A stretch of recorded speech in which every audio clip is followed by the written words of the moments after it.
Welcome everybody. My name is Kim Dillingham. My husband and I are the lead pastors here at Common Ground Church, and what an honor to have you ladies here.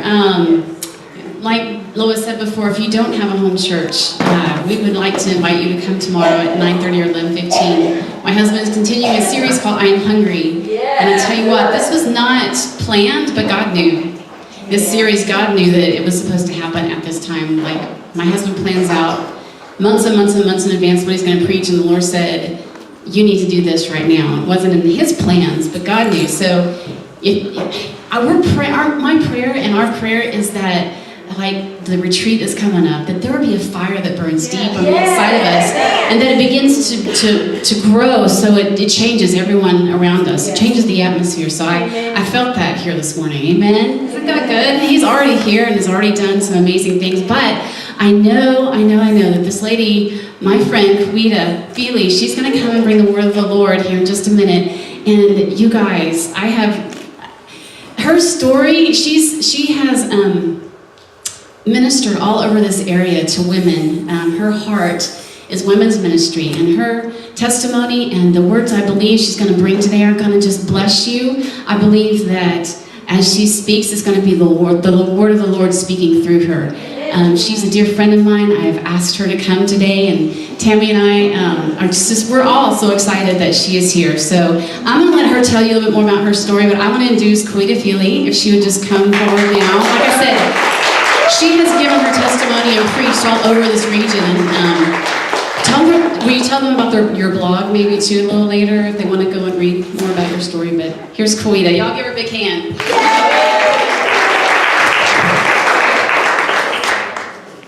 Thank you.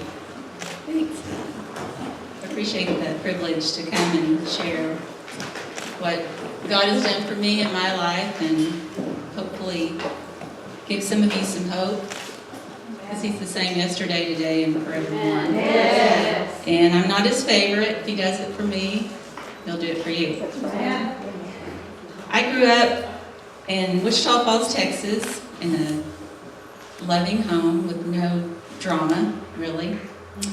I have an older brother and sister, and my dad was an Assembly of God minister. So I grew up pretty well protected and in a small little church. My dad always pastored little small churches, and so at the tender age of about 5 or 6 in children's church, when they ask you to sing "Into My Heart, Come Into My Heart," any of you remember that little song? Yes, I love that song. That was my song. I sang, and that's when Jesus entered my heart. And from that moment on, I knew He would always be with me.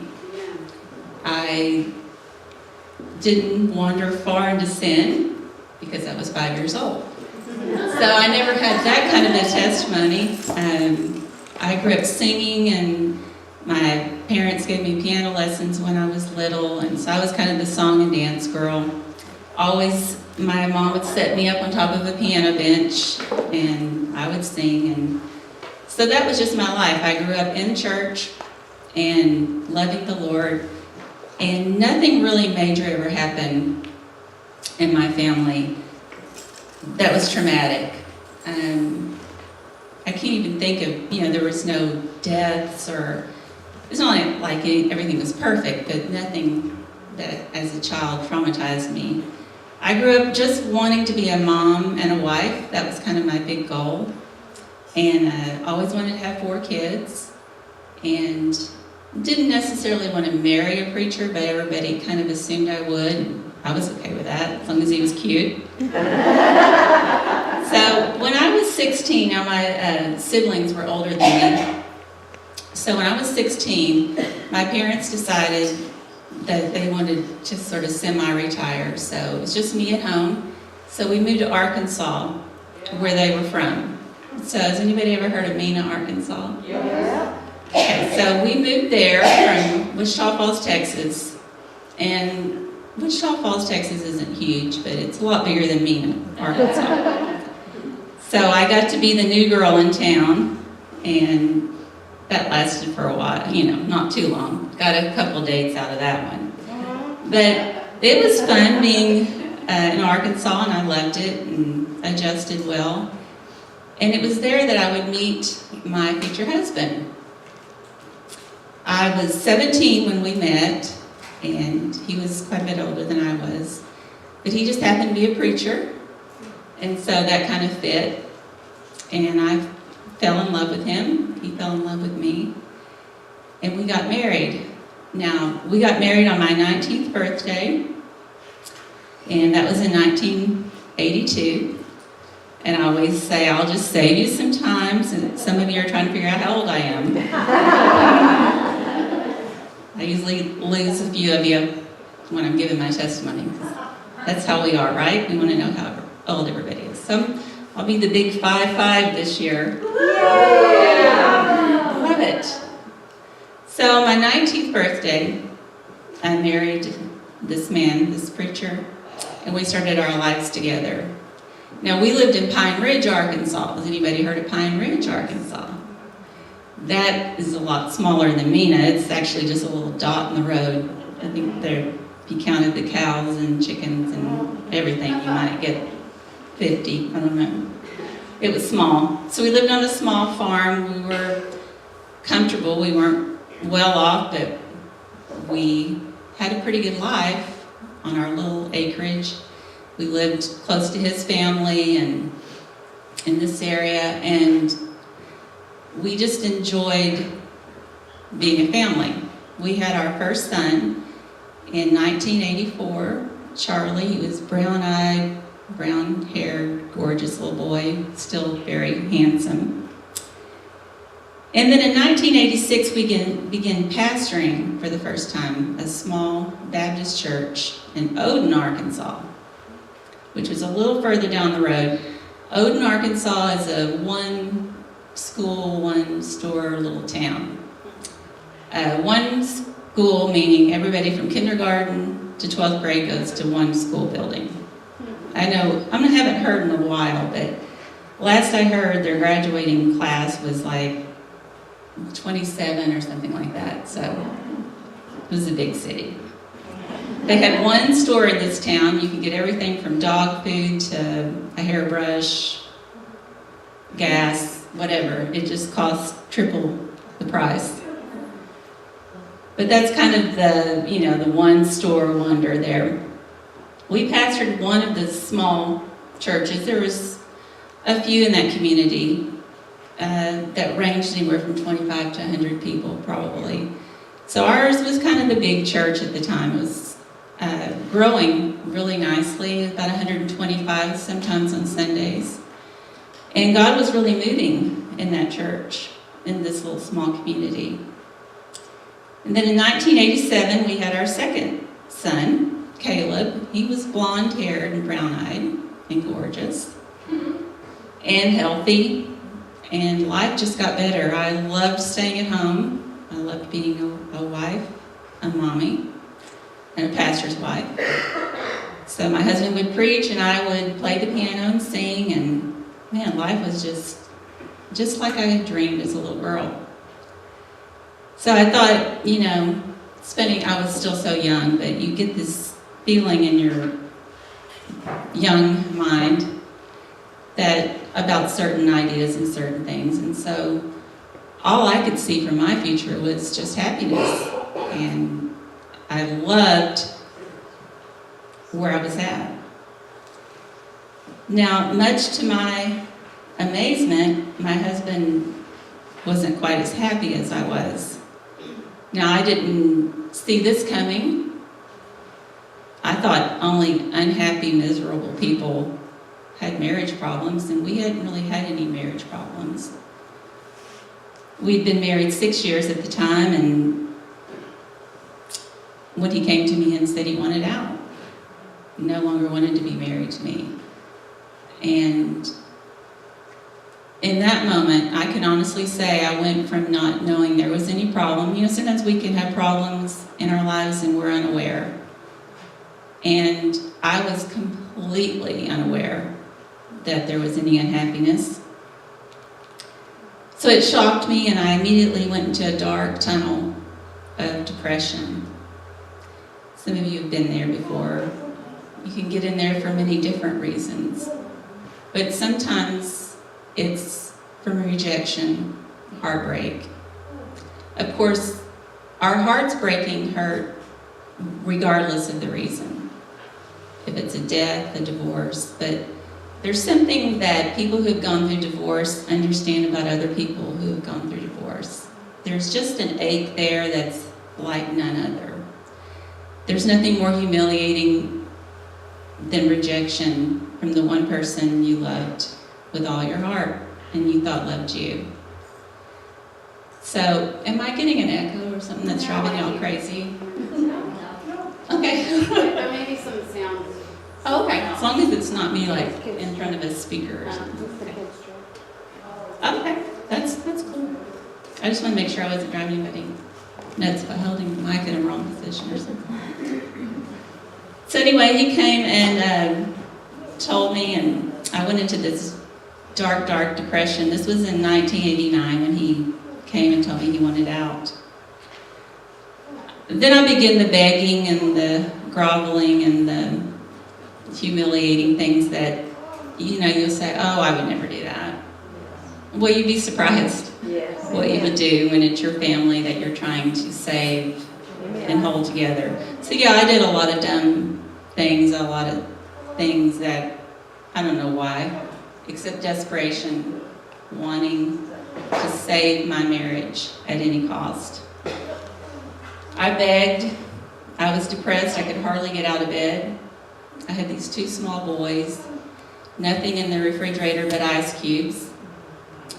Because I had gotten married right out of high school, as you can imagine. So I didn't have a big career to fall back on. No job waiting out there for me. I had 2 little boys that they were my job. But I was so depressed I could hardly function as their mom. And they didn't understand that, and I didn't understand. I want so badly to pull myself up by the bootstrings, but sometimes you just can't do that. And this is one of those times when you're so depressed that you can't see the light at the end of the tunnel. It was dark and it was deep. And it was very painful. So he filed for divorce the day after our 7th anniversary, and which was happy birthday, my birthday too. So I didn't know what the future held for me, but I had been raised and I knew that God's plans had never changed for me. I didn't know where I fit in because I obviously wasn't the pastor's wife anymore. So I kind of lost my spot in the church. A lot of times we go to our church for help. Couldn't really do that because the preacher just left. And I wasn't the type of person to go, wave my flag and say, I've been wronged and you guys need to kick this guy out. And so a lot of people didn't know the story. And I just hid in my house, basically. I had a couple of deacons that came over and said, you really need to, get back with your husband. I was like, I want to get back with him, but he doesn't want me. So it was just that whole small town thing. We were the big talk at everybody's dinner table. Because everybody knows everybody's business there, whether you want them to or not, or they think they do. So we were the discussion, I'm sure, at everybody's dinner table. The big news in town. So I was humiliated, hid myself, cried. I don't even have enough time. I could hold a whole series of talks just on my depression. But we don't have time for that. So I will just say that it lasted for quite a season. My little Caleb would say, Mommy, please don't cry anymore. And I would try so hard not to because I didn't want to cry. In the first few weeks, both of my little boys would cry and ask why their daddy wouldn't come home. And I didn't know what to tell them. And it was just a lot of sadness that I realized fell over into them too. Well, reality hit that I needed to get up and get a job. And like I said, I didn't have any career or fancy college degree. So I went to the closest big town, which was Mena, about 20 miles away from Pine Ridge. And I sought after what I thought would maybe be a job at the bank. Because, that's kind of a cool job at a small town. You can dress up and look cute. And so I thought, well, maybe the bank will offer me a job. And, well, they didn't have any jobs for me. So I went to all the other different places that I thought, maybe these places would be okay. And they didn't have any openings. So I was getting kind of desperate. Like I said earlier, I only had like ice cubes in the fridge. I had this house I loved, but I could not afford to stay in. I had already gone and gotten signed up for food stamps. All the things, these glamorous things that you don't think you'll ever do, but out of desperation you will do. Yes, amen. Which that's what they're there for, those types of things. So, guess where I ended up?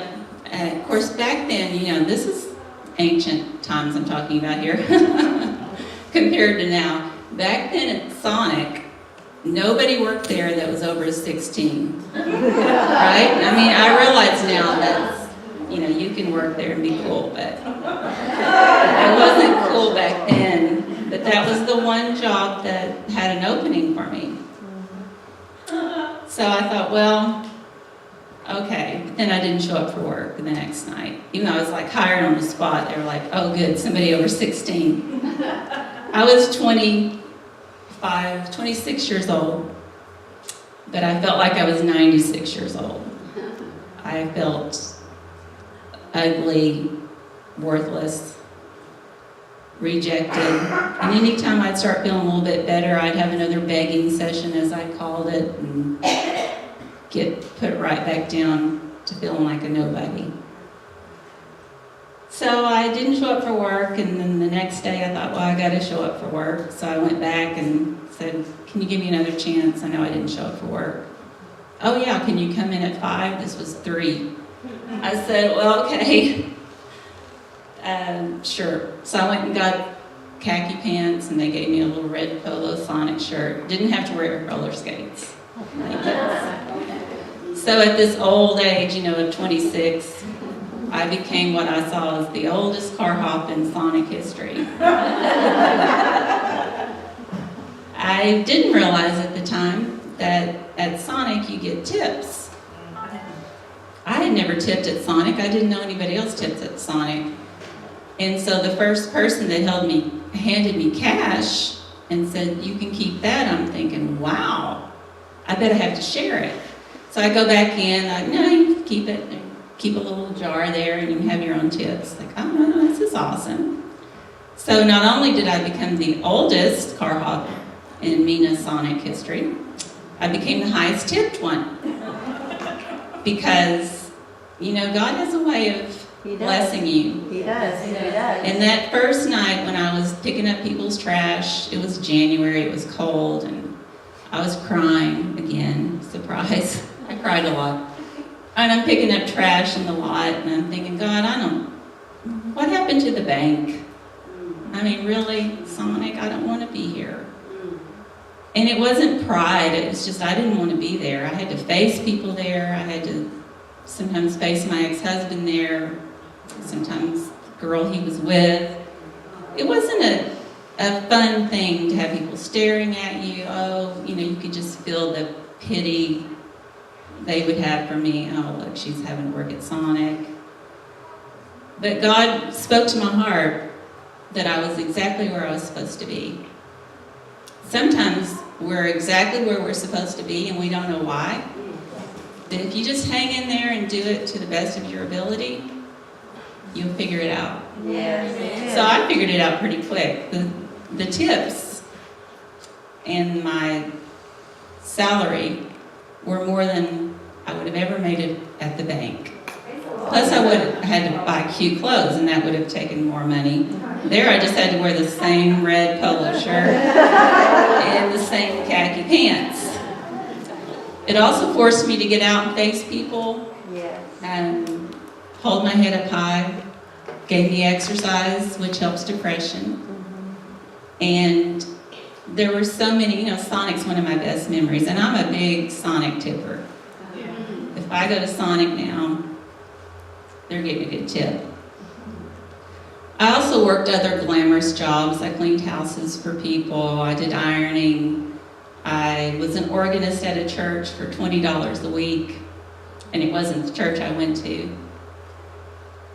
I didn't have a very glamorous life, but it was a good one, because I still had my little boys, which was all I wanted. I had relatives that would say, "Oh man, I can't believe you're not, trying to get his socks." I mean, I would just go for everything, and I'd think, I don't want everything. I just want my boys. What I wanted was my family. But sometimes we don't have all the say. People Right. have free wills. Yes, that's right. Amen. But the cool thing is, it didn't knock God off the throne when my Right. husband divorced me. He wasn't like, whoa, where did that come from? He knew it. And he'd already gone ahead and planned around that. Like a chess game, people make moves in our lives, but God always has a counter move. So I begin to think, I think maybe there's a little hope for happiness here. Now, I still didn't make enough money to live and continue living in my house. And so I had wonderful people in my life that, my family, my immediate family didn't live close. So I was kind of on my own, and I didn't talk a lot about, I kept thinking we were going to get back together, and I didn't want everybody to hate him. So I didn't do a lot of yapping about my plight in life there. So I had a pastor's wife, though, and she said, I know you need a place to live, and I think probably you could get into the government housing. It's like, okay. Well, that's not exactly what I wanted, but I didn't have any other choice. So she helped me sign up for government housing, and I was just devastated. I thought, wow, Sonic and government housing and food stamps. Oh, I'm on a roll. And then they said, there's a wait. Because it's a small town. And a lot of elderly people lived in government housing, along with the drug dealers, but mainly elderly people there. So they said it could be a few months before anything opens up for you. And then, of course, I was like, oh, well, I want it. Because now I can't even have that.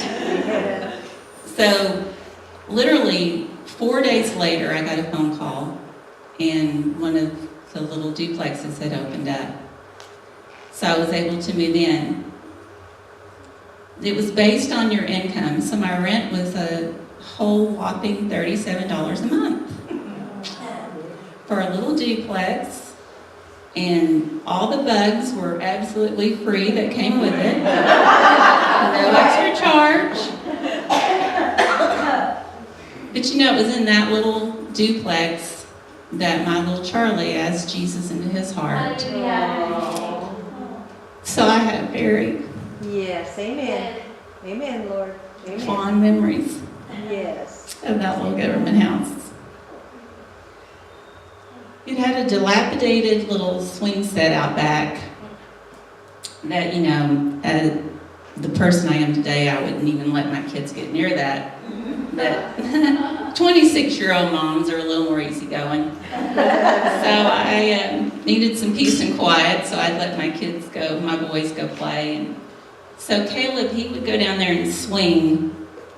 He was a big swing kid and a singer. He was only 2. And he still loves to sing. And in fact, he's about one of my only children that enjoys singing. Thank you. I didn't say that. You just encourage him now. I usually have to cry at least once, but I promise it's tears of happiness. So Caleb would sing, and he always made up his songs, which is interesting because he still writes songs, but at 2 years old they were interesting. And he had a very Arkansas accent back then, and so he sang in that same accent. And he just sang, "I want my daddy to come home," every day, back and forth. "I want my daddy to come home."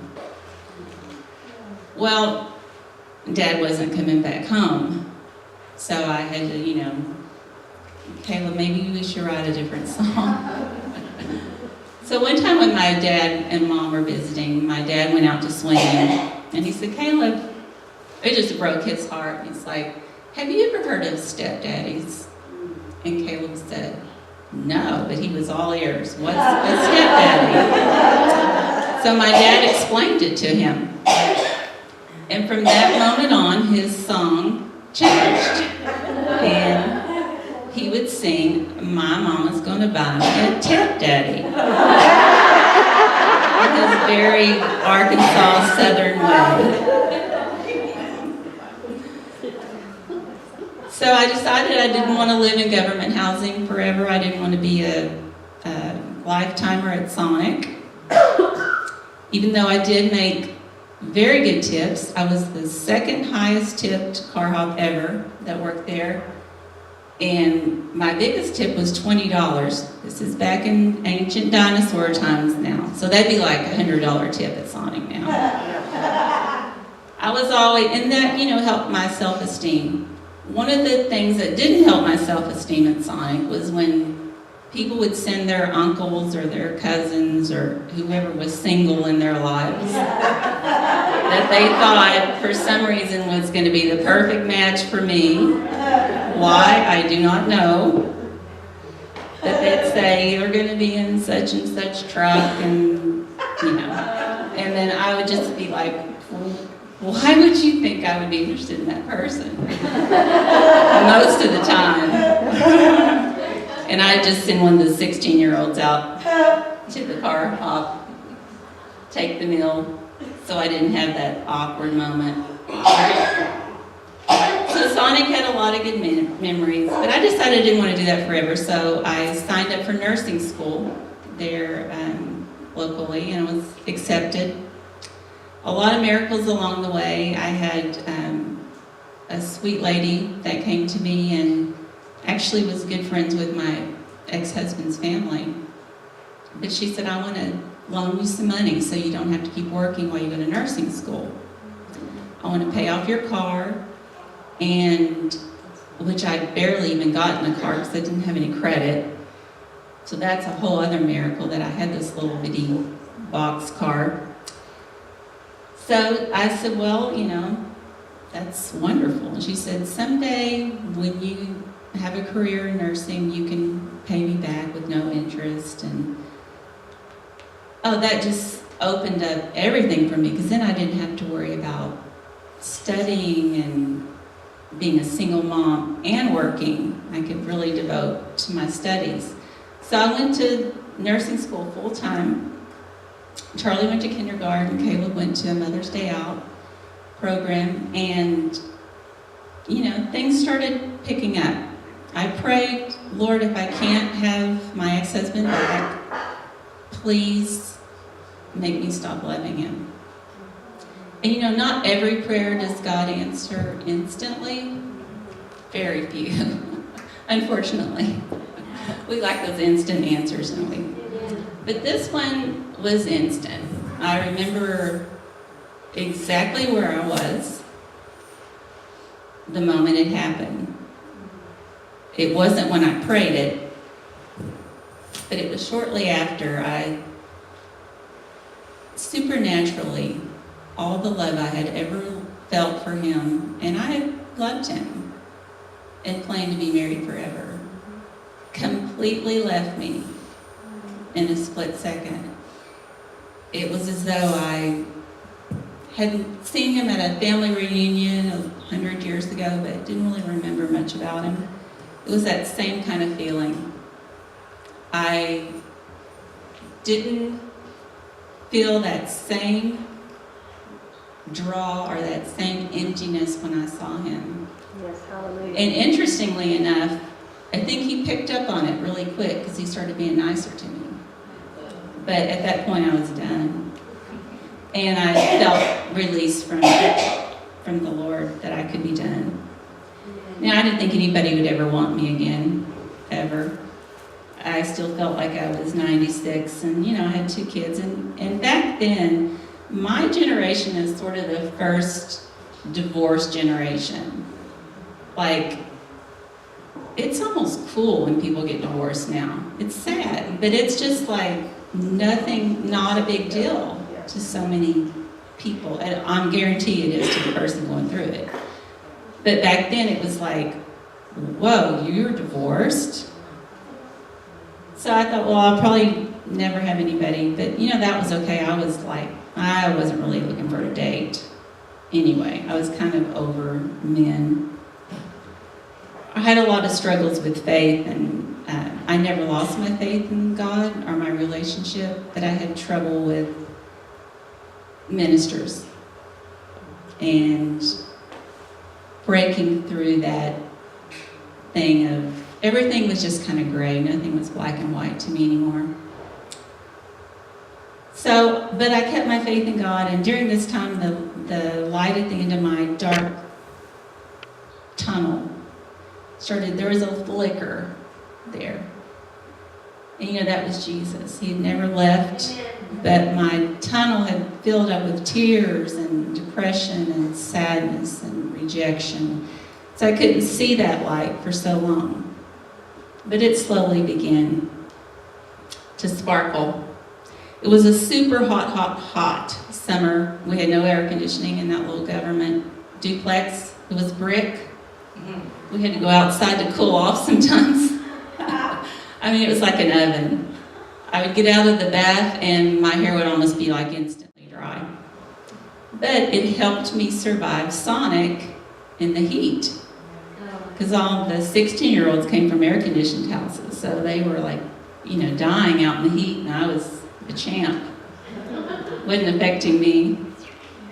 But I always said, someday I'm going to have air conditioning and I'm going to run it 24/7 and it's going to be freezing. And if you come to my house in the summer, you will freeze. The flowers began to bloom again in my life and in my little front yard too. I planted them. I kept a clean house.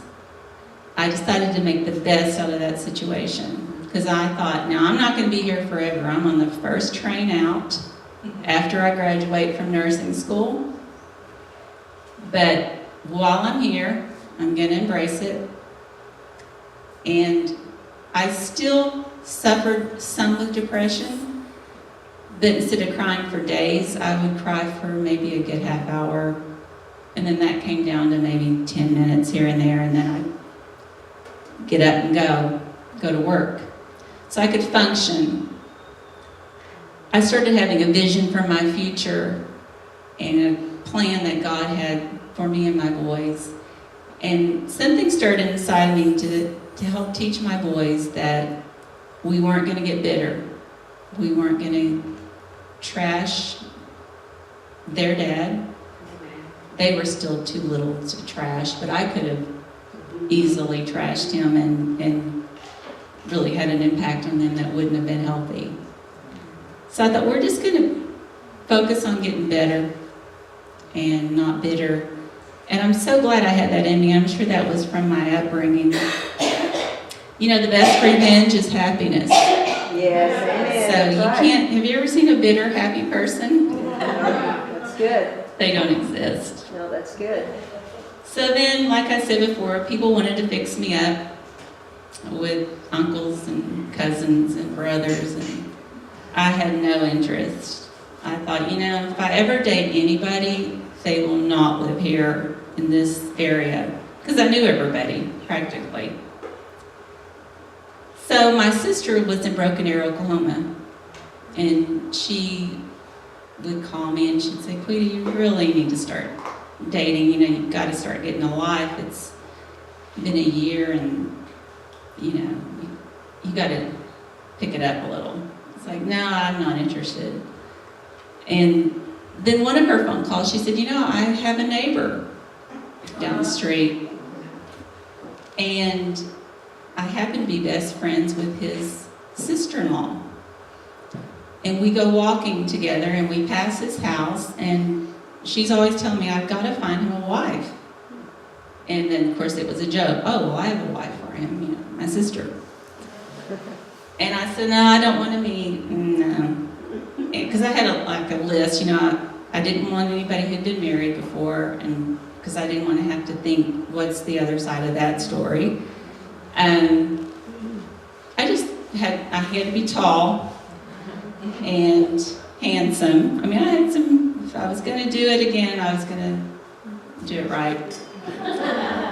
So she kept every now and then begging me about it, and I said, well, I don't know, you can give me my address. Back then it was snail mail, no emails. So she found a picture of me, and I still wonder what he saw in that picture when I look at it. Like, wow, that's the only picture you had of me. So she showed him a picture of me, and I got sent a picture of him, and he was super cute and my age, and I thought, well, okay. So we began writing letters and had a couple phone calls. But he was safe, he was out of state, and so yeah, it was kind of fun to talk to somebody on the phone. So my sister said, well, next time you come down, they had this annual Wolf Creek garage sale. Have y'all ever heard of that? Oh, yeah. She said, we're going to have this garage sale, and you could meet him. Like, okay. Wasn't much of a garage sale gal, but I could fake it. Yeah. So I let him know I was going to be coming to Broken Arrow, and he said, well, that would be awesome. How about we have a date? Okay. I hadn't met him in person. His picture looked cute, and my sister said he was a Christian. She thought. She wasn't sure. But I thought, okay, well, maybe. So when I got to my sister's house, the boys had stayed back for the weekend, and we go walking to the garage sale like we're looking, just so I can catch a glimpse of him. And he was out in his yard, and I guarantee he's never been out in his yard before that or after that. So I got introduced to him, which was good because we had a date that night. But it did help me think, okay, yeah, I'll keep the date because he seemed really nice. So we went out, and for the first time in a long time, I felt something very special. Now, I was still a basket case. I still had a ton of fear. Still felt insecure in a lot of ways. But I knew there was something special about him.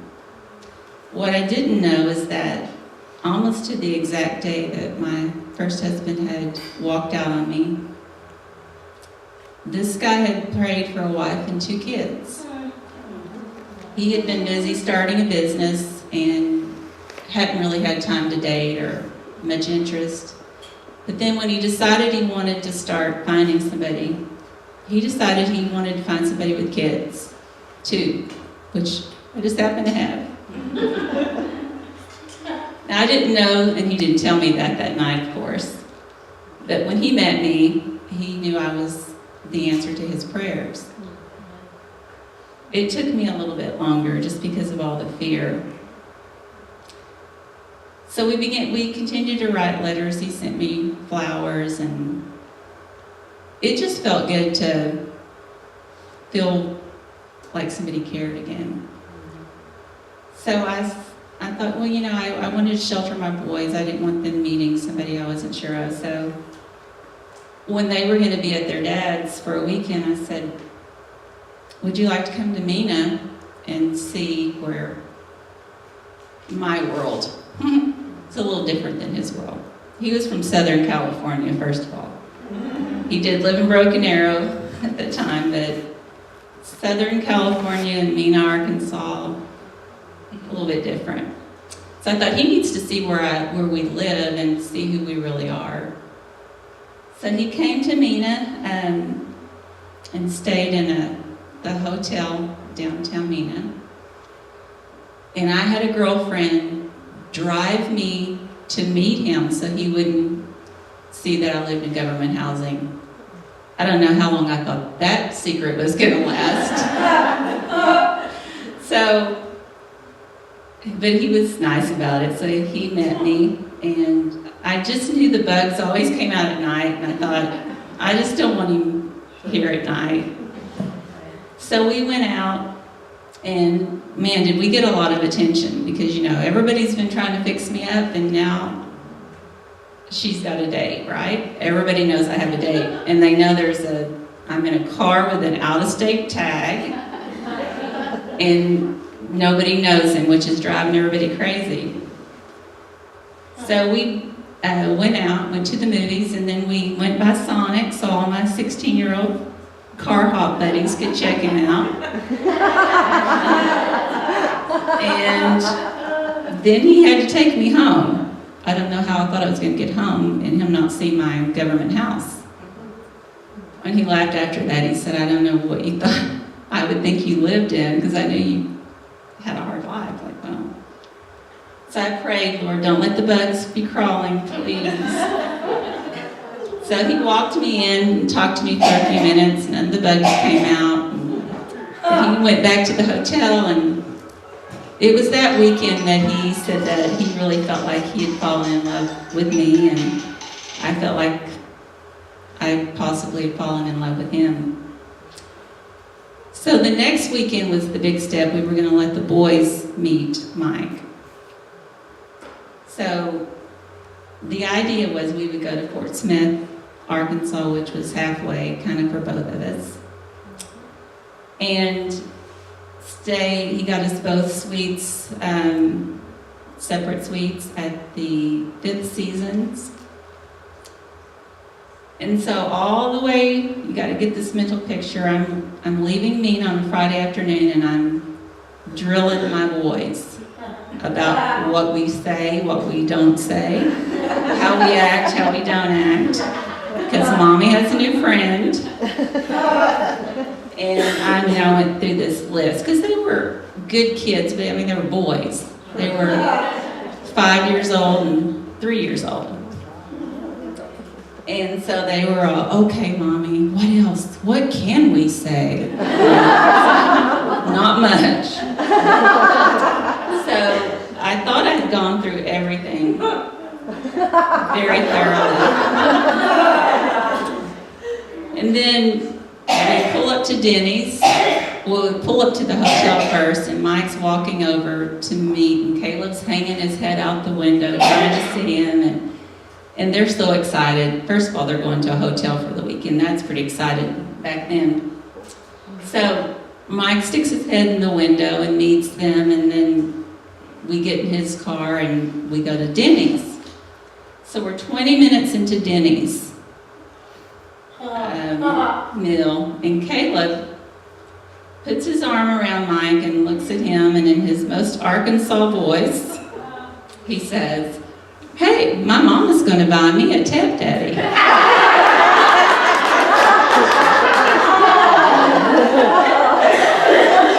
I'm pretty sure I was 40 shades of red. I felt like my head would burst. I had so much blood flow to my brain. And I'm thinking that did not just happen. But I quickly was reminded that it did, because he repeated it. Because Mike was trying to ignore him, so to save me the embarrassment, that Caleb, as Caleb is, was not going away. So finally Mike reached over and patted him on the head, and that's all Caleb needed. He just needed to know he was heard. Sure. And that's all Mike needed, because he asked me to marry him that night. Now, before that, we had never even said I love you over our letters or anything. So for Caleb to say that was completely embarrassing. But But Caleb thought we had to buy everything, because that was a big thing. We were constantly talking about, we don't have money for that, we can't afford that, we can't. So he figured, if stepdaddies were that awesome, they must cost. And someday we can buy one. So he asked me to marry him that night, and I did. And the big shocker that I don't always tell in my testimony is we got married 6 weeks after we met. I don't recommend that for everybody. But for us, it was perfect. It was part of what needed to happen. It's not mine or Mike's personality at all. But it was what needed to happen because of the control and the issues that would have come up if there had been a long dating relationship with my ex-husband. So we got married. That was in 1990. So 28 years this year. Yes. Now in 1992 we had our first daughter, Stephanie, who happens to be here. My little mini me. Stop crying. In 1995 we had Jessica, Mike's little mini me. Both my girls outgrew me. They both are over 5'9", which is so unfair. I was always the tall. But you know, I said I had to date a tall guy. That was my stipulation, and their dad is 6'3", and gave me 2 beautiful tall daughters. Now, as parents, you know, we try to overanalyze sometimes, so I'm having a talk with the boys when they were little, and I'm like, now boys, it was when Stephanie was born. And somebody had told Caleb that that was his half-sister, and he's like, furious. I thought she was my whole sister. So I had this big intellectual talk with him that I probably didn't even need to. And I said, you know, sometimes children feel like their step-parent loves their own children more, but you know, I just wanted to see if you guys are feeling that way. And Charlie said, I think he likes us the most. And Steph would probably agree. No, he's always loved him very equally, but they've never felt any different. Now, when Charlie and Caleb were 21 and 18 years old, for Father's Day, they gave Mike adoption papers and asked him to adopt them. And they changed their name, which is a big deal at that age. There wasn't a dry eye in the courthouse that day as they told the judge when she asked why. Their reasons for wanting him to be their dad. She said she never hears those kind of stories. But my story is not a typical story, except it is typical of God's love. Amen. And His restoration. Yes, hallelujah. And the fact that He can take brokenness and turn it into something very beautiful. Hallelujah. So 28 years later, 6 grandchildren later, we are more in love than we've ever been. In fact, I never knew what true love was until I married my husband. I thought I did. And I would have stayed in that marriage forever. But because he made choices, God's plan B for me would be much better than plan A, because those weren't my choices.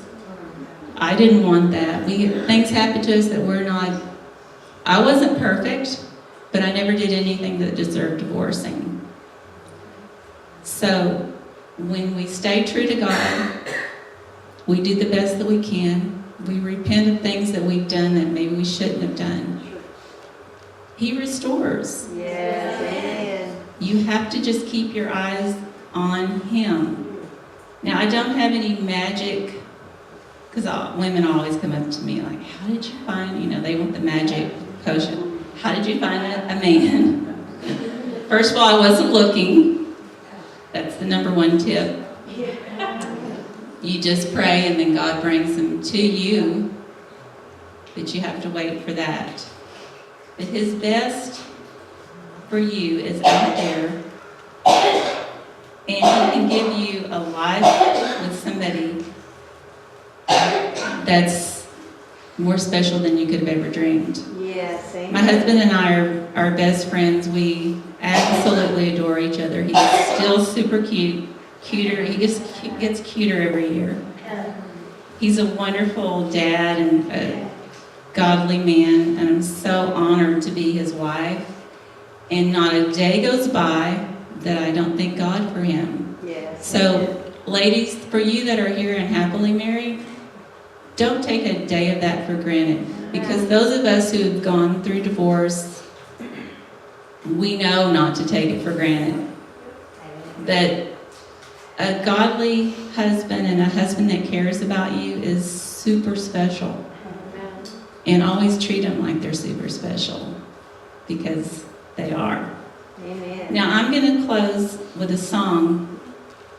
I always sing this. I've sang this song for 40 years. Wow.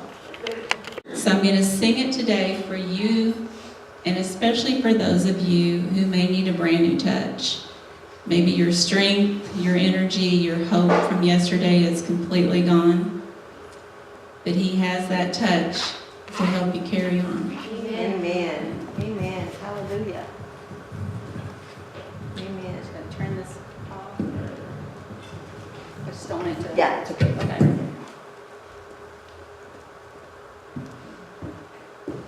And I meant to bring my watch up or something. It stopped, so I don't know if I'm running late or not. Oh, you're doing great. You're doing great. Okay.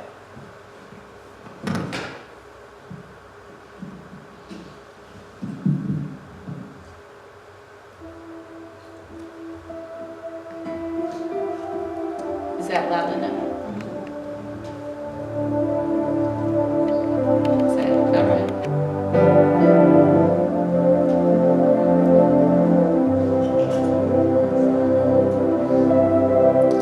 Lord, you know I need a brand new touch. My strength from yesterday is gone. But if you give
Jeremiah 29:11-14.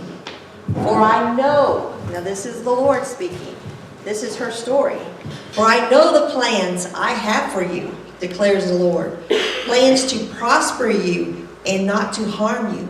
Plans to give you a hope and a future.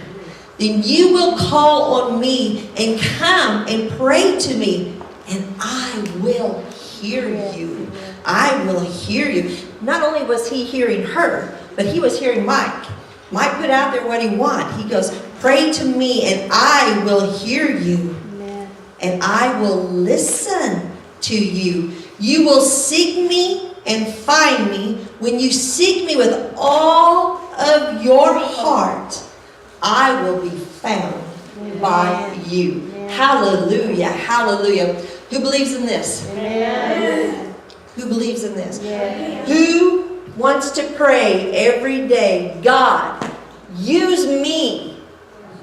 Use me. God, I want to live the life, I want to live the will that you have for me.